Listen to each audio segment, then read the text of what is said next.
فتح مکہ اسلام کی تاریخ کا روشن باب ہے۔ اللہ نے اہل ایمان کو سرخروئی دی، کامیابی عطا کی۔ جس شہر سے حضور علیہ الصلاۃ والسلام ہجرت کر کے مدینہ تشریف لے گئے تھے، اور اہل مکہ نے حضور کو اذیتیں دیں، تکلیفیں پہنچائیں، کوڑے پھینکے، اوجریاں ڈالیں، آج اسی شہر میں فاتح بن کے حضور جلوہ فراز ہو رہے ہیں۔ اور دن کتنا روشن تھا، کتنا شاندار تھا۔ غزوہ فتح مکہ کا سبب قریش کی معاہدہ شکنی قرار پایا۔ یہ شان و شوکت کا زمانہ ہے۔ 10,000 کا لشکر جرار لے کر کے حضور مکہ کی طرف عازم سفر ہوئے۔ جب یہ اتنا بڑا لشکر مدینہ سے باہر نکلا تو اس کی ایک ہیبت تھی۔ ایک کتیا نے بچے دیے ہوئے تھے، وہ اس کو دودھ پلا رہی تھی۔ حضور نے ایک صحابی حضرت جمیل بن سراقہ رضی اللہ تعالیٰ عنہ کو وہاں کھڑا کر دیا، کہا تم یہاں رک جاؤ اور سارے لشکر کے گزرنے تک تم نے یہاں موجود رہنا ہے، کوئی اس کتیا کو نقصان نہ پہنچا سکے۔ یہ میرے حضور کا دیا ہوا دین ہے۔ چلتے چلتے مرہ زہران کے مقام پہ حضور نے پڑاؤ کیا۔ یہ مکہ المکرمہ کے قریب ایک علاقہ ہے۔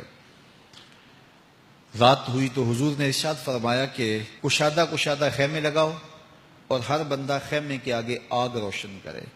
حضور کی آرزو یہ تھی کہ مکے والے اس منظر کو دیکھ سکیں اور لڑائی کی نوبت نہ آئے، قتل و غارت تک ماجرا نہ جائے، اور ان کے دل میں ہیبت پیدا ہو جائے اور وہ خود ہی اطاعت قبول کر لیں۔ اب لشکر گزر رہا ہے، کبھی کوئی قبیلہ جھنڈے تھامے جا رہا ہے، کبھی 10,000 کا لشکر تھا۔ تو ابو سفیان کی زبان سے بے ساختہ نکلا، عباس تیرے بھتیجے کی بادشاہت قائم ہو گئی۔ کہا بھولے نہ بنو، یہ بادشاہت نہیں ہے، یہ نبوت کی شان ہے۔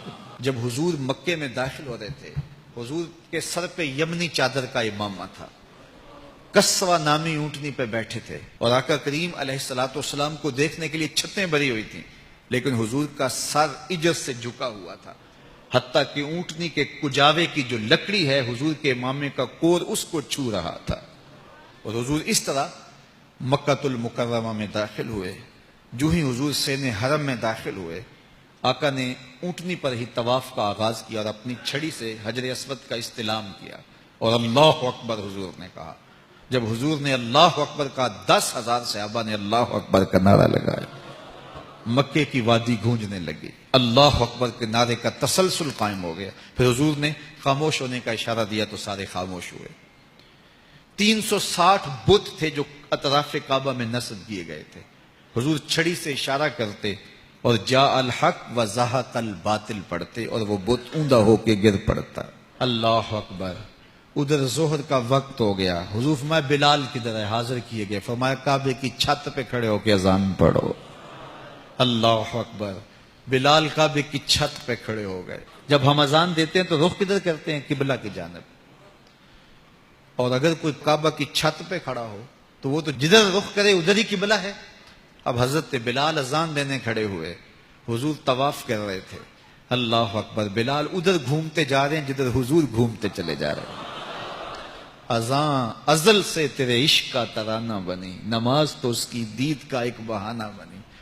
اسی حرم کے صحن میں بلال حبشی کو مارا گیا تھا، انہیں اذیتیں دی گئی تھی شہر مکہ میں۔ آج سارے نیچے کھڑے ہیں، بلال حبشی اوپر کھڑا ہے۔ عزتوں کی معراج عطا کی گئی۔ حضور علیہ الصلوۃ والسلام تشریف لائے اور آقا کریم نے فرمایا کہ لوگوں بتاؤ تمہارا کیا گمان ہے میرے بارے؟ انہوں نے کہا آپ کریم باپ کے کریم بیٹے ہیں، تو آپ سے ہمیں خیر کی توقع ہے، لیکن انہیں یہ تھا کم از کم ہمیں مکہ بدر کر دیا جائے گا۔ لیکن میرے حضور نے فرمایا آج میں تمہیں وہی کہوں گا جو حضرت یوسف نے اپنے بھائیوں کو کہا تھا، جاؤ چلے جاؤ، آج میں نے تم سب کو آزاد کیا۔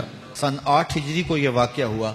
9 ہجری کو حضور نے حضرت ابوبکر صدیق کی قیادت میں حج کے لیے قافلہ بھیجا اور 10 ہجری میں خود آئے، تو وہ منظر بھی شان و شوکت کا ایک عجیب رنگ ہے۔ اللہ تعالی ہم سب کو فتح مکہ کی برکتوں سے مالا مال فرمائے۔